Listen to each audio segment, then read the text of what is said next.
भारत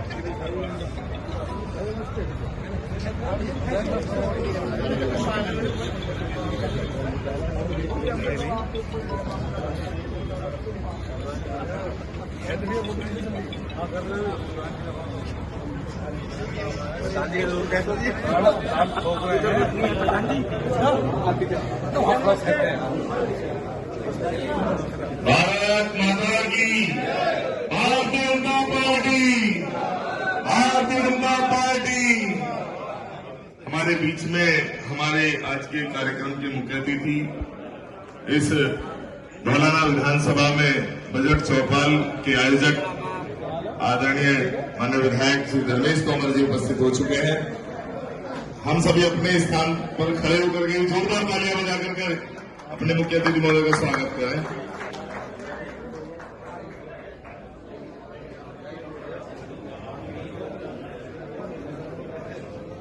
हमारे बीच में हमारी भारतीय जनता पार्टी के जनपद के पूर्व मंत्री भाई पवन त्यागी जी उपस्थित हैं। आपका भी स्वागत। मैं माननीय विधायक जी से इसीलिए निवेदन करता हूं कि आप उपस्थित हमारे क्षेत्र के लोकप्रिय विधायक आदरणीय श्री धर्मेश तोमर जी इस कार्यक्रम में बजट पर मुख्य वक्ता के रूप में हमें तकनीकी जानकारी देने के लिए उपस्थित आदरणीय श्री गोयल जी, मंचा से ही भाजपा की जिले की उपाध्यक्षा आदरणीय श्रीमती नीलम जी, हमारी भाजपा की बड़ी नेता आदरणीय श्रीमती सुमन गर्ग जी, संचालन कर रहे भाई विशाल कौशिक जी, आदरणीय पवन त्यागी जी और मेरे सामने सभी बैठे हुए सम्मानित साथियों, बुजुर्गों, नौजवान साथियों। जैसा कि बहुत समय कम मिला है कहने के लिए, मैं केवल एक दो बात आपके बीच में। मोदी जी की सरकार आई है 2014 से लेकर के, जो देश के नहीं पूरी दुनिया के सबसे बड़े नेता हैं, ऐसे नेता ने जो बजट देना शुरू किया है उसमें सबसे उत्तम, सबसे अच्छा और एक तरीके से समावेशी बजट मैं इसलिए कहना चाहूंगा कि जो सरकार का ध्येय है और नारा भी है और लक्ष्य भी है कि सबका साथ, सबका विकास और सबका विश्वास, उसे पूरा करने के लिए, उसे अपनी अंत की उस तक पहुंचाने के लिए समावेशी बजट जिसमें देश के हर वर्ग, हर समुदाय का ध्यान रखा गया है, चाहे उसमें किसान हो, चाहे उसमें मजदूर हो, चाहे उसमें व्यापारी हो, चाहे उसमें छोटे दुकानदार हो, चाहे उसमें सरकारी कर्मचारी हो, चाहे उसमें पेंशनर्स हो, डॉक्टर पेशे से जुड़े लोग हों, हर वर्ग का ध्यान रख करके ये बजट बनाया गया है और इस बजट की बेहद प्रशंसा सारे क्षेत्र में हो रही है। इस बजट के आयोजन का उद्देश्य भी ये है कि आप जो जिम्मेदार साथी यहाँ उपस्थित हैं, जितने व्यक्ति भले ही चाहे वो मंच पर दुचारी हो, लेकिन आप हर व्यक्ति भाजपा का एक जिम्मेदार, काम को आगे बढ़ाने वाला, अपने विधायक नहीं अपनी पार्टी का अपना हर चीज को जनता तक पहुंचाने वाला है। वो ऐसी जानकारी उस तक हो जाए जिसे आप लेकर के जनता के बीच जाएं और जनता ये महसूस करे कि उसने जो अपना विधायक प्रतिनिधि भेजा, उसने जो सांसद चुने, उसकी जो सरकार तीसरी बार बनी है, वो एक ऐसी सरकार है कुछ लोगों का काम ही आलोचना करना है, वो पैदा ही आलोचना करने के लिए हुए हैं। और कल तो ताज्जुब ये हो गया कि जब लोकसभा में ये पारित हुआ कि सब लोग वंदे मातरम का सम्मान करेंगे, राष्ट्रपति के अभिभाषण के बाद लोग बोलेंगे वंदे मातरम, स्कूलों में गाया जाएगा। वो ये भी नहीं सोचते कि वंदे मातरम की शुरुआत कहाँ से हुई। देश की आजादी की लड़ाई में जो गीत गाया गया, जो प्रेरणादायक गीत मिला, जिससे प्रेरणा मिली आजादी में देश के लिए जूझने की, मर मिटने की, बलिदान होने की, उस गीत की आलोचना वो लोग कर रहे हैं जो उससे पैदा हुए, एक उसी पार्टी से पैदा हुए जिसका लंबे समय तक उन्होंने शासन यहाँ किया है, वो उसकी भी आलोचना कर रहे हैं। जो अपनी पृथ्वी को, जिसे हम अपनी माता मानते हैं, बहुत से लोग मैंने देखा, चाहे हम पढ़े लिखे नहीं होते थे, गांव में आप सबने देखा होगा, मैं नहीं क्या, कि जब लोग उठते हैं तो सबसे पहले धरती को चुटकार करके उठते हैं, नमन करते हैं उसे, और उस नमन को भी वो ये कह रहे हैं कि ये नहीं करेंगे हम, और उसमें इस देश में रहेंगे यहीं का, खाएंगे यहीं का, पहनेंगे यहीं का उत्पादन, लेकिन उसे नमन करने में उन पर जोर पड़ेगा। ऐसी मानसिकता इस देश के लोगों की बन गई है और इसमें बहुत ज्यादा क्रांति आने वाली है। मैं यही कहूंगा, देश भी, प्रदेश भी, आपकी विधानसभा भी, आपकी लोकसभा भी बहुत सुरक्षित हाथों में है।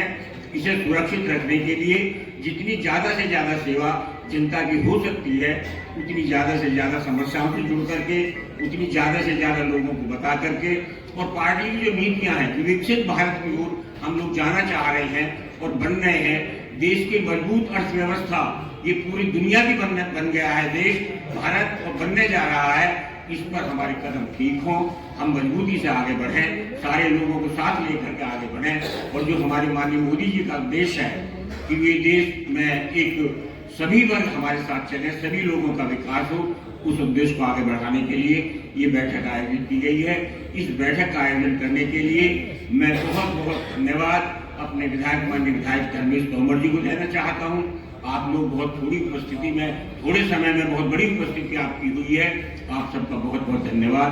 जय हिंद, जय भारत। तो समय है, हम 2027 की तरफ बढ़ रहे हैं, तो ऐसे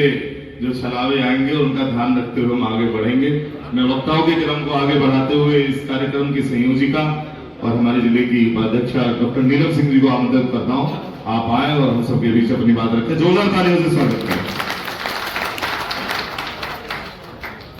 एक बार मेरे साथ दोनों मुट्ठी बंद करके हाथ ऊपर उठाते हुए नारा लगाएंगे,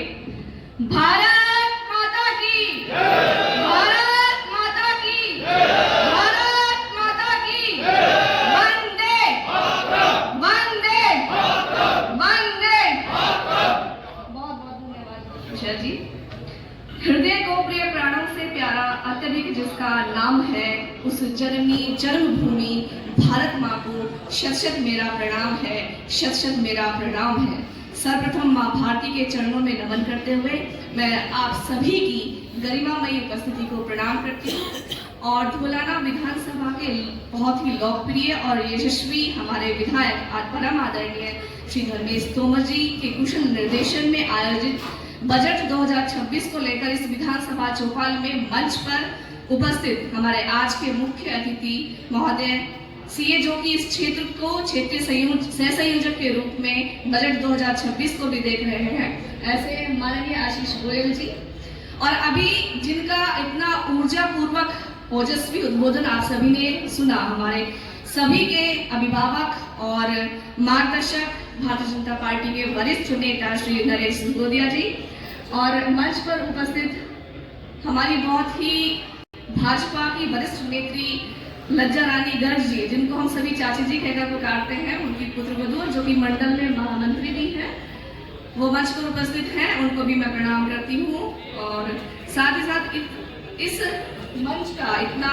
सुंदर संचालन कर रहे हमारे विशाल कौशिक जी, इसके अलावा हमारे जिले के मेरे साथी हमारे ललित मोदी गर्ग जी, हमारे मंडल के अध्यक्ष मनीष महेश्वरी जी,